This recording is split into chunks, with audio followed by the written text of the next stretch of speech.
네, 지금부터는 관심을 끈 주요 사건, 사고들 하나씩 좀 짚어보겠습니다. 오늘은 김광삼 변호사, 서정빈 변호사와 이야기 나눠보겠습니다. 안녕하십니까? 안녕하십니까? 안녕하세요. 네, 자 먼저 캄보디아에서 발생한 의문의 사건부터 좀 보겠습니다. 캄보디아로 간 중국인 인플루언서가 돌연 실종됐는데요. 또 태국인도 가혹 행위 끝에 숨지는 등 캄보디아 범죄 조직의 파장이 여전히 이어지고 있습니다. 화면으로 함께 보겠습니다.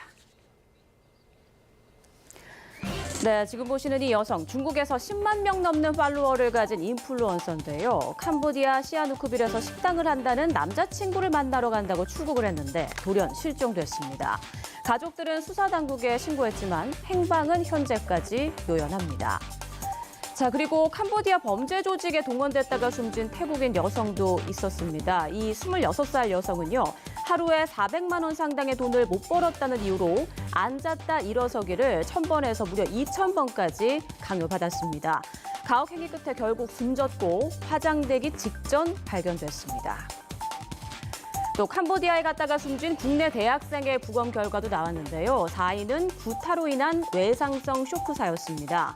우려했던 마약 성분은 검출되지 않았는데 국과수 부검 보고서에는 마약을 소량 투약하면 시일이 지날 경우 미검출될 수 있다라는 문구가 적혀 있었습니다.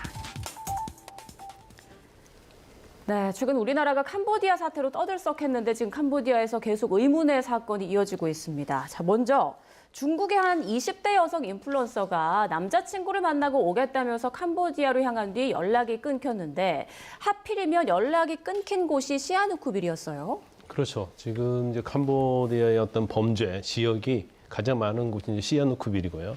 거기서 한두 시간 떨어진 곳에 이제 산악지대가 있습니다. 그런데 이제 시아누쿠빌 자체는 이제 공공연하게 이제 범죄 단지가 있고 또 범죄 단지에서 이제 범죄가 굉장히 이루어지고 있어요. 그래서 이 20대의 여성이 이제 팔로워도 한 1만 명 정도 된다고 하고 그다음에 이제 공개적으로 사실은 이제 캄보디아를 간 겁니다. 그래서 자신의 남자친구가 시아누쿠빌에서 식당을 하고 있다. 그래서 남자친구를 만나러 간다고 하고 갔는데 지난 11월 5일하고 11일 사이에 이제 캄보디아에 있었던 건 맞은 것 같아요. 그리고 최종적으로 연락된 장소에 이제 IP 그러니까 통화 그런 것들이 끊긴 장소가 이제 캄보디아였단 말이에요. 예. 그러니까 캄보디아에서 있었던 건 맞아요. 그런데 그 이후에 어떤 일이 일어났는지 특히 지금 남자친구를 만나러 갔는데 남자친구까지 행방이 묘연하단 말이에요. 네. 그럼 실제적으로 이 남자친구가 거기서 연락을 할 때 본인도 이제 범죄 단체와 연관이 있었는지 두 가지가 있을 수 있죠. 이제 공범일 가능성도 있고 또 경우에 따라서는 자기도 위협과 협박을 받으니까 내 여자친구를 불러들일 가능성이 있다 이렇게 볼 수밖에 없어요. 그래서 지금 뭐 굉장히 대사관을 비롯해서 찾고는 있는데 행방이 굉장히 묘연한 것 같습니다. 네. 그래서 이제 범죄 단지 내에서 이제 억류돼 있는지 인질로 잡혀 있는지 이제 여러 가지 생사가 지금 불분명하기 때문에 지금 당국도 아마 굉장히 신경을 기울여서 수색을 하고 있는 걸로 보입니다.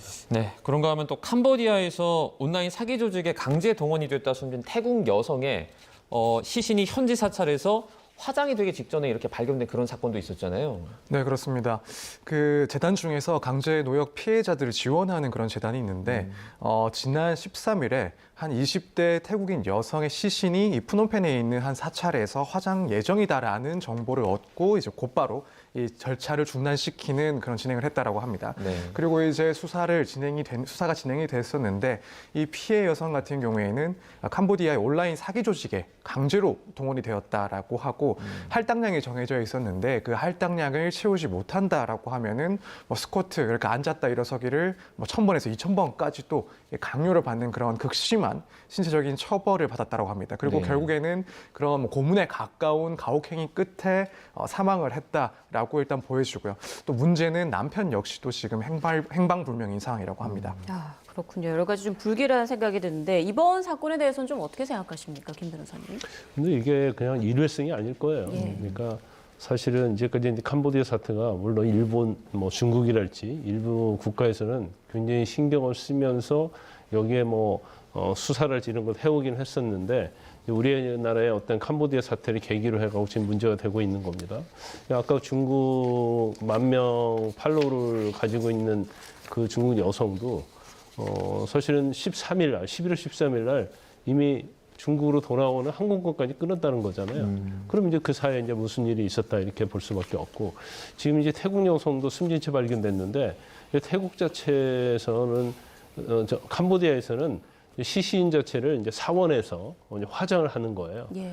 그러면 이 범죄 단지에서 정말 수많은 희생자들이 나왔을 거고 그럼 그 사람들이 이 범죄 단지에 가서 화장을 해버리면 연기처럼 사라져버린 거예요. 그럼 신원도 확인할 수 없고요.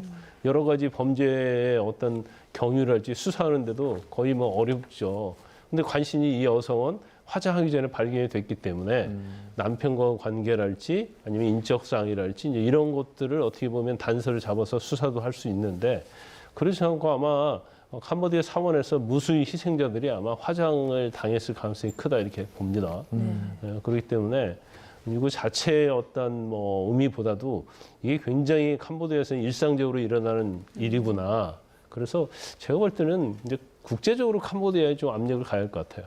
그래서 지금 이게 우리나라뿐만 아니라 뭐 중국, 태국, 뭐 이외 베트남, 일본 다 관여돼 있거든요. 이제 국제적인 공조를 통해서 이제 캄보디아에서 어떤 범죄자들 이제 소탕하는 그런 것이 좀 우선적으로 일어나야지 희생자를 더 이상 방치해서는 안 된다 이렇게 봅니다. 네, 캄보디아를 둘러싼 이런 사건 사고가 좀 계속 끊이지 않는 것 같습니다. 지켜보도록 하고요. 자, 이번에는 한국이 요즘에 마약 사건으로 연일 뒤숭숭합니다. 먼저 오늘 충청도에서 공개한 마약 단속 영상부터 보고 이야기 이어가겠습니다. 네, 도심의 주택가로 보이는 곳에 남성이 이렇게 서성이고 있는데요. 주변을 보더니 뭔가를 바닥에 이렇게 슬쩍 던집니다. 잠시 뒤에 이렇게 시간이 지나서 땅을 파보더니 작은 어떤 파란색의 봉지가 나타나는데요. 자, 마약의 일종인 야바입니다. 이렇게 마약을 국제 택배를 이용해서 밀반입을 하고 국내에 유통을 한 일당이 붙잡혔습니다. 지난해 11월부터 이제 10개월 동안 마약 야바를 주로 문구류 속에 숨겨서 국제 택배로 밀반입을 했고요. 이후에 특정한 장소에 마약을 숨기면 찾아가는 전통적인 수법이죠. 이른바 던지기 수법으로 국내에 마약을 유통한 것으로 조사됐습니다. 네, 과거의 어떤 사건들을 보면 이 마약 사건이 이제 딱 불거졌을 때 이 던지기라는 수법을 통해서 많이 이제 유통이 됐던 것으로 좀 기억을 하거든요. 어떻습니까? 네, 그렇습니다. 사실 고전적인 방법 중에 하나죠. 던지기 수법 같은 경우에는 이렇게 약물을 정해진 자리에 두고 그것을 이제 수령해 가는 그런 방식이고 이것 말고도 사실 여러 가지 방식으로 마약이 전달되고 있는 그런 상황입니다. 뭐 예컨대 미리 마약을 특정 장소에 숨겨놓은다면 이것은 던지기랑 조금 다르게 약속된 장소가 아니라 미리 어떤 특정 지점들에 대해서 마약을 숨겨놓고 이후에 판매를 하고 그 지점을 알려주는 방식, 뭐 표적과 같은 그런 방식으로 마약이 밀매가 되기도 하고요. 네. 이렇게 여러 가지 방법으로 마약이 유통되고 있고 사실 결국 이렇게 마약이 워낙 전방위적으로 유통되고 있는 것은 우리나라 역시 이제 뭐 이미 예전부터 이야기가 나오고 있긴 합니다만 더 이상 이제 마약 청정국이 아니다라는 그런 비판이 충분히 통하는 그런 내용이 아닐까 싶습니다. 특히나 이 다양한 경로들, 뭐 예컨대 SNS나 혹은 뭐 텔레그램과 같은 그런 채팅을 통해서도 사실 수사망을 피해서 빈번하게 이런 거래가 이루어지기도 하고 또 쉽게 접근을 할 수 있다라는 점이 뭐 계속해서 우려로 지적이 되고 있는 상황이었는데 보다 좀 적극적이고 좀 선제적인 그런 단속이 필요하지 않나 이렇게 생각이 됩니다. 네, 방금 말씀해 주신 것처럼 뭐 던지기 수법에 이어서 최근에는 이런 마약 유통 방식이 굉장히 다양화되고 있는 것 같습니다. 최근 2달 사이 제주도 해안에서 차 봉지로 위장한 마약이 13차례나 발견됐고 그 양이 무려 뭐 30kg 정도 된다라고 하더라고요. 네, 한 100만 명이 투약할 수 있는 양이라고 그래요. 예. 우리가 이제 마약 자체가 사실은 뭐 500g, 100g이 이게 작은 것 같아도 그렇지 않습니다. 왜냐하면 0.몇 g 정도의 투약을 하기 때문에 이게 뭐 10g, 20g만 돼도 이 양이 굉장히 많은 거예요. 그런데 지금 문제가 되고 있는 것이 이게 한두 번이 아니고 지난 2달 동안 한 13차례에 걸쳐서 지금 제주도 해안가에 애월읍이랄지 그런 근처에 저 마약 봉지가 이제 차로 겉에는 이제 차로 쓰여 있다고 그래요. 예. 그래서 뭐 은색으로 된 봉지에는 차라고 써 있고 그다음에 초록색으로 된 봉지에는 이제 우롱차라고 써 있다고 그럽니다. 그래서 이것들이 지금 2달 내에 14차례나 발견된 거예요. 그러면 이게 제주도를 마약 어떤 유통 근거지로 삼는 게 아니냐. 그런데 뭐 현재까지 보면 그런 근거는 좀 없는 것 같습니다. 저 마약 자체가 만약에 일부러 뭐 해류에 흘려서 보냈다고 한다면 이건 이제 수거해가지고 육지에서 유통이 돼야 하잖아요. 근데 이제 바다가 워낙 높기 때문에 그것은 굉장히 가능성이 좀 희박하다고 봐요. 그리고 더군다나 이 마약 관련된 이 차봉지 형태가 사실은 제주도에서 발견된 게 아니고 이제 포항에서도 발견되고 뭐 대마도에서도 발견되고 또 동남아, 뭐 베트남 이런 데서 발견되기 때문에 이거 자체가 아마 어떤 마약을 전문적으로 했던 그런 배나 그런 것이 난파를 했던지 아니면 쫓기다가 뭐 바다에 던졌더랄지 그러다 보니까 이제 해류를 타고 아마 동남아하고 이제 한국, 일본 이런 데 굉장히 널리 퍼져 있는 것 같아요. 그런데 저거 자체가 이제 저렇게 알려지면 사실 이제 저게 간이 시약 검사에서 이제 케타민으로 나왔거든요. 예. 요즘 이제 케타민이 굉장히 막 마약에서 일상적인 걸 차지하고 있습니다. 환각, 환청이 굉장히 강한 건데 이제 그러다 보면 뭐 원래 마약을 하고 싶지 않았던 사람도 아니면 원래 이제 마약에 투약해본 경험이 있는 사람이지 또 경험이 있다는 이제 해변가를 또 보면서 또 그것을 어떻게 보면 수거하려고 하는 경우도 있을 수 있을 예. 거예요. 그래서 이런 근본적으로 일단은 뭐 발견하면 이제 주민들이 바로 신고할 수 있는 체제랄지 또 해상에 대한 좀 더 관리 감독 이런 것들이 좀 선행이 돼야 할 것 같아요. 이 부분도 좀 중요할 것 같아요. 그러니까 이번 사건이 좀 일회성이냐 아니면 누군가가 특정 목적을 가지고 계속해서 이렇게 진행하느냐 좀 어떻게 보세요? 일단 지금까지 상황을 봤을 때 상당히 계획적으로 일관되게 진행이 되어 온 그런 범죄가 아닌가 충분히 생각을 해볼 수가 있을 것 같습니다. 지금 일단 이렇게 마약이 발견된 그 시기라든가 또 횟수 또 그 종류가 동일하고 또 그 방식 역시도 이제 차로 포장을 해서 이렇게 유통을 하려다가 결국에는 이렇게 적발이 된 상황으로 보이는데 지금 우리나라 뭐 제주도 그리고 경북 포항뿐만 아니라 앞서 변호사님께서 말씀하셨다시피 다른 곳 뭐 일본 대마도라든가 혹은 조금 더 시간을 거슬러 올라가면은 뭐 캄보디아에서 또 마찬가지로 동일한 형태의 그런 마약이 유통되다가 적발이 됐다라는 그 내용이 나오고 있습니다. 그렇다면은 결국 이 시기, 횟수, 방식과 관련해서 일관되게 조직적으로 행해지고 있던 그런 마약 유통 범죄다라고 보여집니다. 따라서 이런 점은 당연히 우리나라 역시도 인식을 하고 있을 것이고 지금 뭐 동남아시아에 있는 주요 관련된 인근국들 역시도 상당히 좀 주시를 하고 있지 않나. 그래서 실제로도 이런 공조가 지금 이루어지고 있는 상황이라고 하기 때문에 구체적인 유통 경로라든가 혹은 그 조직의 존재에 대해서 조금 더 빠른 수사가 진행돼야 된다 이렇게 보여집니다. 네, 지금 보신 것처럼 뭐 차봉지로 위장한 마약이라든지 뭔가 좀 수상하다 싶은 게 있으면 우리 시청자분들께서도 발견하시면 바로 신고를 꼭 하시기 바랍니다.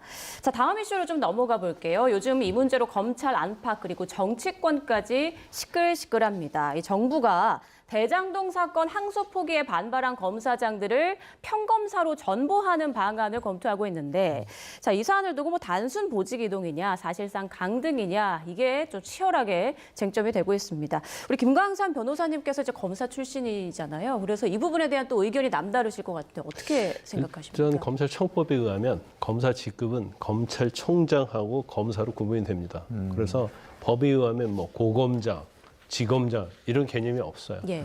그러면 검사를 둘로 나눈다고 하면 검찰총장 아니면 검사죠. 이제 우리가 이제 법적인 측면도 있지만 이제 사실상 어떤 제도적인 측면도 관례라는 게 있거든요. 그러면 검사장이라는 직위 자체는 이제 검찰총장하고 이제 대검의 차장을 제외하고는 검찰청에서는 가장 높은 직위단 말이에요.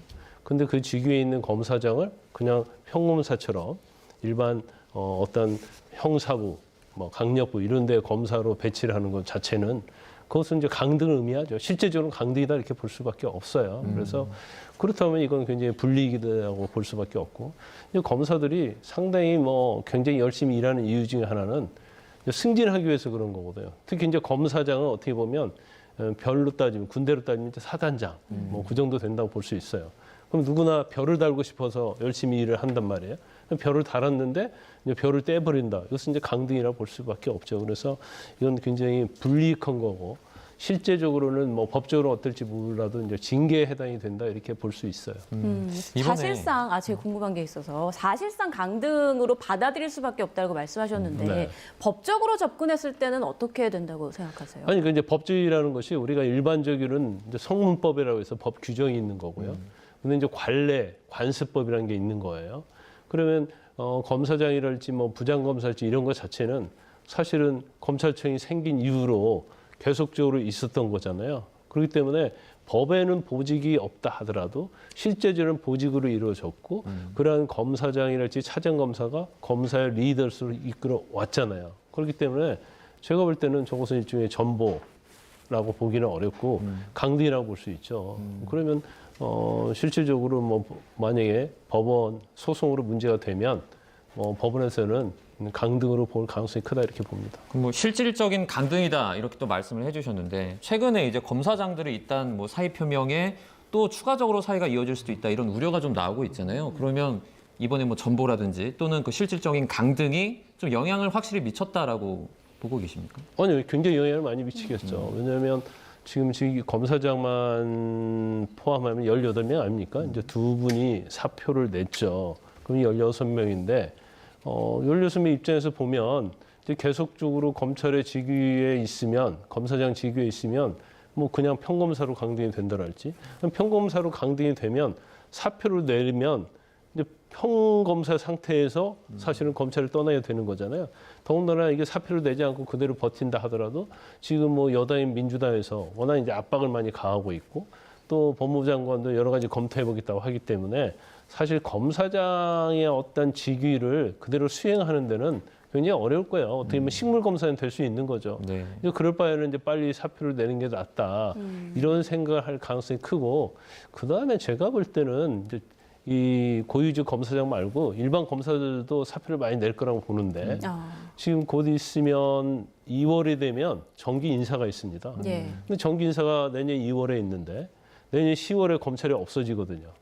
그러면 검사 직위가 없어지는 게 되고 그러면 경우에 따라서 물론 거기서 이제 살아남으면 이제 공수처 검사로 남을 수는 있겠죠. 근데 이것은 수사하는 검사가 아니고 재판만 하는 검사거든요. 근데 검사로서 어떤 성취감 이런 것들에 대해서는 굉장히 회의적일 가능성이 크고 검찰 폐지에 대해서 검사들이 굉장히 많은 반발을 하고 있기 때문에 제가 볼 때는 검사장들도 당연히 아마 사의를 표명하는 검사장도 상당히 많이 있을 것이고 그다음에 일반 검사들, 부장, 차장, 평검사들도 아마 사표를 대한민국 검찰 역사에 있어서 가장 많이 내는 그런 시점이 될 수 있다. 저는 그렇게 봅니다. 네, 일반 평검사들까지 사퇴 그 행렬에 동참하지 않을까 하는 전망을 해주셨습니다. 앞으로의 상황 계속 보도록 하고요. 다음 이슈로 넘어가 보겠습니다. 서울 서부지법 난동 사태 배우로 지목된 전광훈 사랑제일교회 목사가 오늘 경찰에 처음으로 출석했습니다. 기자들 앞에서 한참 동안 입장을 밝히는 과정에서 촌극도 빚어졌는데요. 화면 함께 보시죠. 네, 늘 그렇듯 새파란 정장에 빨간 넥타이를 착용하고 등장한 전광훈 목사. 집회 때도 항상 사용하던 개인용 스피커 마이크를 들고 나왔는데요. 주변에서 이런 전 목사를 겨냥해 비판적인 내용의 고성을 지르자 격앙된 반응을 보였습니다. 제 명함 받아놔 바로 고발하겠습니다. 네, 그리고 그를 보좌하던 누군가가 두꺼운 외투를 들고 와서 전 목사 어깨에 친절히 걸쳐주는 모습도 포착됐습니다. 전 목사는 또 기자들에게 호통을 치기도 했는데요. 기자님들이 좀 공부 좀 하시라고 제발 좀 말이야. 여러분들 그냥 이 풍요로운 대한민국에 사는 줄 알아요? 그리고는 서부지법 사태와 자신은 전혀 관계없다고 주장하며 구속자들에게 영치금 등 지원을 했다는 의혹에 대해서도 아무 권한이 없다고 반박했습니다. 서부지법 사태는요. 나하고는 관계도 없고 또 우리하고도 관계도 없어요. 나는 은퇴한 목사니까. 에? 내가 5년 전에 은퇴했단 말이야. 은퇴한 목사가 뭔지 몰라요? 은퇴한 목사는요. 개털이야 개털. 또 자신이 목 관련 수술을 3번이나 받았다며 건강상 이상이 있다는 취지의 말을 이어간 뒤 신도들을 가스라이팅했다는 의혹에 대해선 법률 용어도 아닌데 판사가 사용했다고 원색적으로 비난했습니다. 가스라이팅이란 말이 뭔 말이냐 말이야. 이거는 법률 용어도 아니고. 그러니까 저 판사가 저 놈이야. 향해 해맑은 표정으로 양손을 흔든 뒤 서울경찰청으로 들어갔습니다. 자, 서울 서부지법 폭력 난동 사태가 발생한 게 이제 지난 1월인데 오늘 첫 소환까지 시간이 꽤 오래 걸렸습니다. 그 이유는 어디에 있을까요? 네, 일단 이 사건에 대해서 수사를 하는 것이 쉽지는 않았을 것이다. 특히 혐의를 어느 정도까지는 소명을 하고 입증을 한 상태에서 사건을 진행하고자 했을 텐데 그것이 쉽지는 않을 것이다라는 생각이 듭니다. 일단 물론 관련자들이 많긴 했습니다. 꽤 많은 그런 피의자들에 대해서 앞서 조사가 진행이 됐었습니다만 그럼에도 불구하고 상당히 좀 그 사건들은 빨리 진행이 됐고 또 재판까지도 나아가서 실제 판결까지도 나온 사례들이 있습니다. 그렇기 때문에 시간이 부족했다라고 보기에는 조금 어렵지 않나. 그렇다면 결국 정광훈 목사에 대해서 이런 교사 협의 등을 파악하는 데 있어서 난이도가 상당히 있는 사건이다라는 그런 생각을 해볼 수 있지 않나 생각이 듭니다. 특히 이제 교사 혐의가 문제가 될 텐데 서부지법에 침입을 하라라는 구체적인 그런 명확한 지시가 있지 않은 이상 과연 이 교사를 어떻게 입증할 것인지 수사기관에서는 상당히 좀 고민을 할 수밖에 없었다라고 생각이 듭니다. 따라서 물론 어떠한 발언 내용들, 간접적인 내용들까지도 포함을 해서 검토를 했겠지만 그것 말고도 예컨대 통신 기록이라든가 혹은 주변과 관련된 그런 조사들을 상당 부분 좀 광범위하게 조사를 먼저 하지 않았을까. 그렇기 때문에 이런 소환 조사까지는 시간이 좀 걸리지 않았나 이렇게 생각이 됩니다. 네, 조금 전에 영상 또 함께 봤는데 거기서 가스라이팅이라는 그 용어가 등장을 했거든요. 법률적으로는 좀 사용하기 좀 애매한 그런 표현입니까? 그렇죠. 일단 가스라이팅이라는 표현 자체는 법률적인 용어는 아닙니다. 다만 이제 여러 사건들에서 실제로는 판결문 내용이라든가 혹은 수사 과정에서 쓰이는 실무적인 용어이기는 합니다. 다만 이제 조금 차이점이 이 사건과 비교했을 때 있다라고 볼 수 있는 것은 통상 이제 가스라이팅이라고 하면 가해자와 피해자의 관계를 설명을 할 때 쓰는 용어이긴 합니다. 네. 그래서 명목상 그리고 외관상으로는 피해자가 자신의 그런 자발적인 의사에 의해서 행동한 것처럼 보이지만 실제로는 이 가해자가 통제력을 행사하고 또 정신적인 지배력을 행사해서 그렇게 가스라이팅을 해서 범죄 수단으로 이용을 한 것이다라고 이렇게 가해자와 피해자의 그런 특수한 상황을 상정을 하고 이야기를 하는 용어이긴 한데 사실 이 사건 같은 경우에는 지금 이 가스라이팅이라는 것이 정광훈 목사 그리고 이 서부지법에 난입을 했던 그 피고인들, 그 용의자들에 대한 관계를 설명하는 상황에서 쓰이고 있는 그런 지금 용어이기 때문에 사실 일반적인 경우에 그런 가스라이팅에 쓰이는 용례와 조금 다르지 않나 이런 생각이 들긴 합니다. 네, 앞서 정광훈 목사가 오늘 경찰에 출석하면서 자신의 건강상의 문제를 막 강조하기도 했는데 결국 오늘 출석한 지 약 3시간 만에 건강상의 이유로 조사가 끝났다고 합니다. 앞으로 법정 공방에서의 쟁점은 뭐가 될 거라고 보세요? 일단 이제 경찰에서요 얼마나 연결고리를 찾았는지 그걸 봐야 할 것 같아요. 서부지법 난동 사태와 관련해서 거기에 이제 특임 전도사로제 사랑제일교회 그런 신도랄지 이게 이제 관여가 돼 있느냐 안 돼 있느냐 지금 경찰은 관여돼 있는 걸 보고 있는 것 같습니다. 그래서 이제 가스라이팅이라는 것도 지금 정광훈 목사가 예를 들어서 신도로 할지 전에 전도사 아니면 알고 있는 신도 전도사에게 서부지법에 가서 난동을 피우라고 이거 노골적으로 교사하지는 않았겠죠.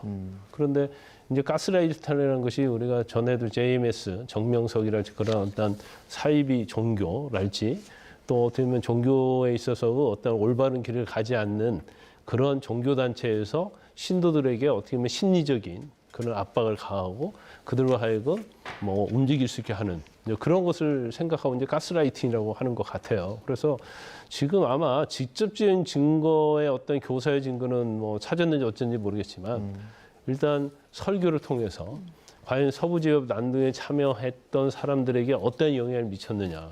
그래서 이 설교가 자체가 성경이랄지 아니면 기독교 단체에서 말하는 성령이랄지 이런 거에 관한 설교라면 모르겠지만 그 과정에서 어떤 가만히 두어서는 안 된다랄지 이제 그런 식으로 해서 어떤 종교에 심취되어 있는 사람에게 간접적, 직접적으로 어떤 지시라고 볼 수 있는 내용이 들어가 있다고 한다면 이것 자체도 사실은 이제 교사죄가 될 수가 있어요. 그래서 아마 지금 이런 부분에서 이제 경찰에서 이제 수사를 하고 있는 거고 그 아마 내용 자체도 설교를 했다고 한다면 그 설교 내용도 아마 다 이미 구속된 사람들이 상당히 이 얘기를 했을 가능성이 크다. 예. 그리고 본인은 이제 5년 전에 퇴임한 목사라서 힘이 하나도 없다고 하는데 그거 누가 믿겠습니까?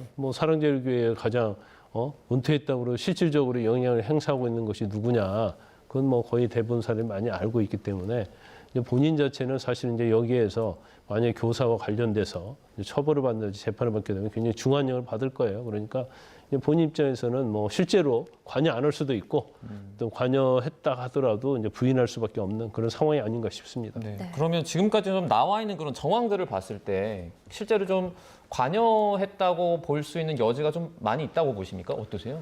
저도 이제 뭐 일단 법률적인 그런 용어나 혹은 뭐 법률적인 판단을 떠나서 관여 여부에 대해서는 뭐 사실상 인정을 할 수가 있지 않나라는 생각이 듭니다. 말씀하신 것처럼 뭐 가스라이팅을 했다라고 볼 여지도 분명히 있지는 않나 이렇게 생각이 드는데, 다만 결국 이제 수사 기간, 수사 단계를 넘어서 재판까지 갔을 때는 이런 교사를 쉽게 입증하는 것은 어렵다라는 생각을 좀 하고 있긴 합니다.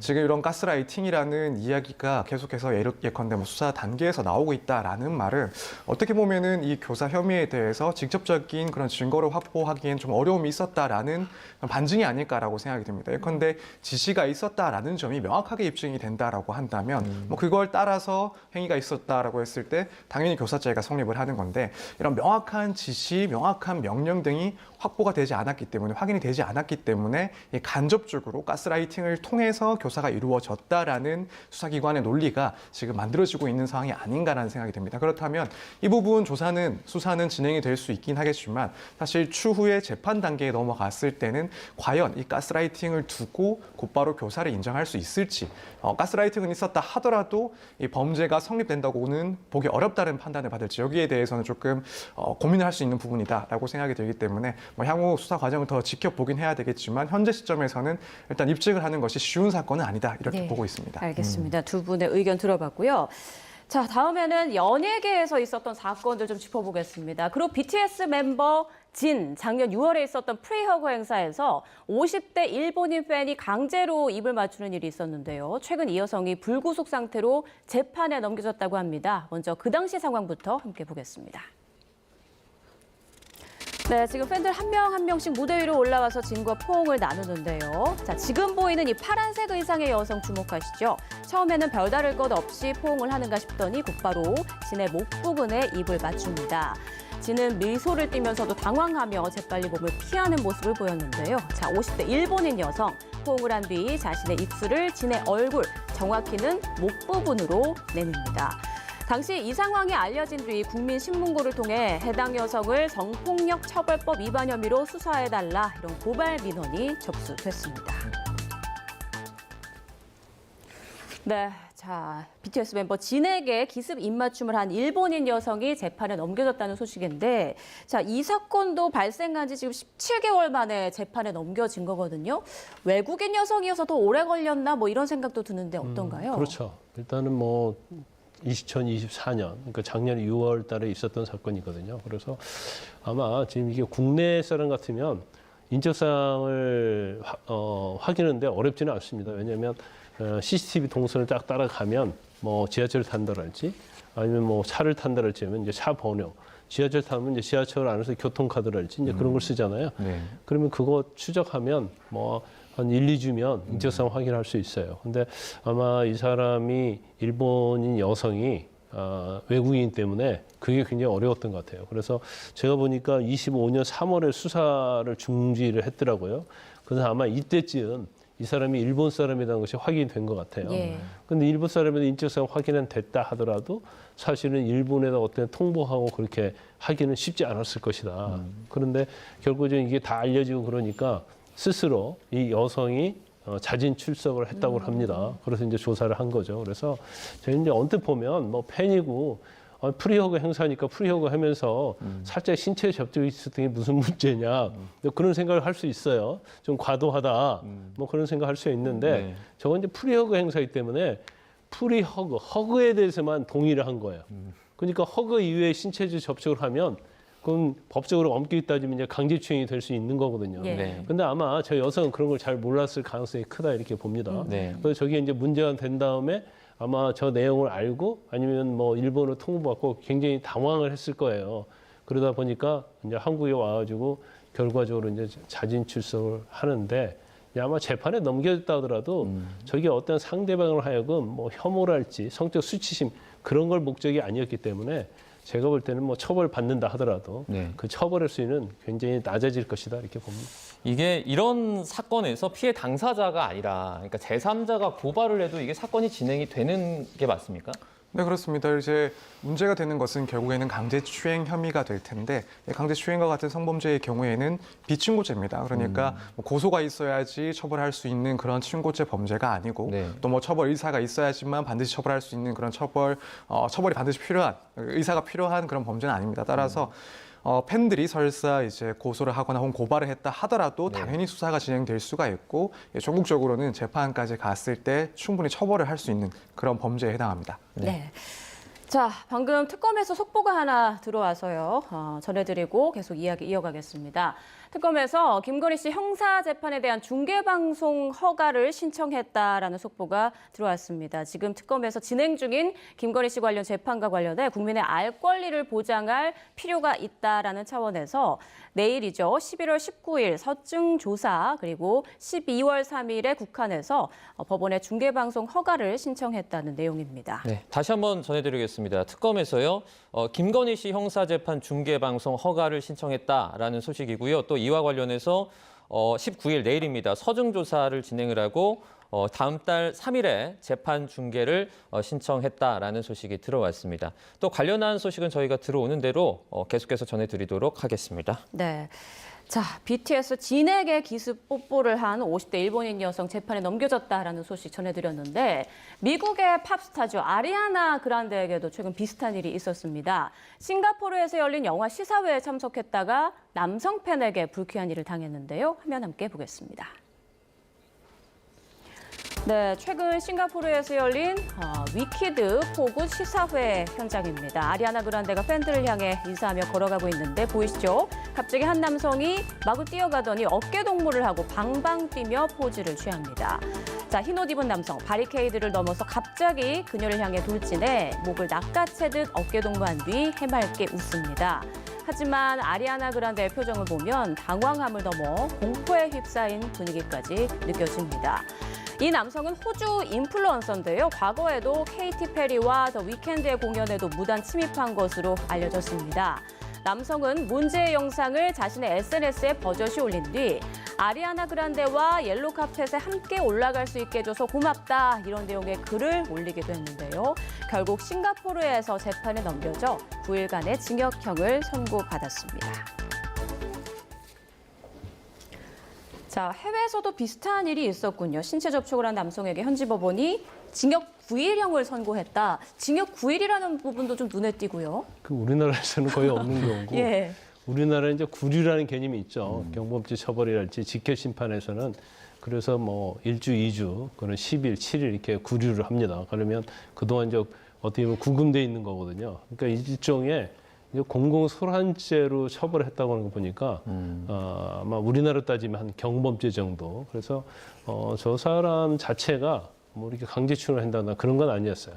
단지 소란 피우고 갑자기 달려들어가지고 목과 어깨에 팔을 두르고 그런 식으로 했기 때문에 일종의 뭐 아주 신체적 접촉을 한 건 맞지만 어떤 성적인 그런 것은 아니었고 아마 호주 사람이에요. 그래서 팔로워가 한 1만 명 정도 된다고 합니다. 네. 그러니까 저거 자체를 그대로 자기 SNS에 올린 거예요. 그러니까 의도적으로 이제 구독자랄지 조회수를 높이기 위해서 저런 일을 일삼았고 지금 싱가포르까지 와서 관광 비자로 와서 저렇게 했는데 호주에서도 지금 그런 전력이 좀 있거든요. 예. 그러다 보니까 어떤 SNS에 그걸 의도적으로 이용하기 위해서 그런 게 아닌가 싶고요. 아마 저 내용 자체가 그렇게 뭐 큰 범죄는 해당이 안 되기 때문에 네. 저는 처음에는 징역 9일이라고 해서 9개월로 제가 알아들었어요.